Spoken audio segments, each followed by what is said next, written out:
मालेगाव तालुक्यामध्ये गेल्या महिन्याभरापासून पाऊस न पडल्यामुळे पिकं करपायला लागलेली आहेत आणि म्हणून महसूल विभाग, ग्रामविकास विभाग, कृषी विभाग सर्व विभागाच्या अधिकाऱ्यांनी अलर्ट राहणं आणि या शेतकऱ्यांना आपण कशा पद्धतीने धीर देऊ शकतो यासाठी आजचं बैठक या ठिकाणी आयोजित केलेली होती। अनेक महसूल मंडळांमध्ये कमी पाऊस त्या ठिकाणी झालेला आहे। मला वाटतं की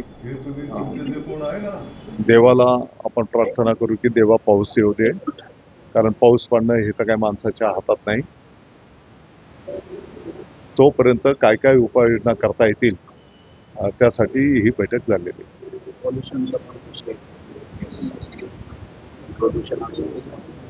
अधिकारी काही गावांमध्ये प्लास्टिकशी संबंधित काही उद्योग आहेत, पर्यावरणाची हानी त्या माध्यमातून होऊ शकते, मानवी जीवनावर त्याचा परिणाम होतो आणि म्हणून त्या गावांचा त्या गोष्टींना विरोध आहे आणि या सर्व बाबी गंभीरपणे घेतल्या गेल्या पाहिजेत। अशा उद्योगांना त्या ठिकाणी मान्यता देण्यात येऊ नये, ते बंद करावेत। या संदर्भामध्ये पण चर्चा झालेली आहे, त्याप्रमाणे निर्णय होतील। मालेगाव शहराचं पण प्रदूषण याने नाव घेऊन नाही नाही, ज्याही प्रकल्पाच्या माध्यमातून पोल्युशन होत असेल तर त्याला जे काही शासकीय नियम आहेत त्याप्रमाणे त्या ठिकाणी कारवाई झाली पाहिजे। विधानसभेत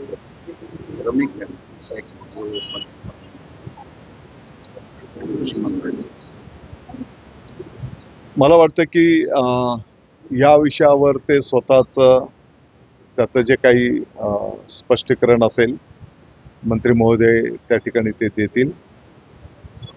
माझ्यासारख्याने त्यावर भाष्य करणं काही उचित नाही। संजय राऊत आज पुन्हा बोलले नाशिक जिल्ह्यातल्या 2 मंत्र्यांचा त्यांनी नाव घ्यावं, त्याचे पुरावे द्यावे। असं दररोज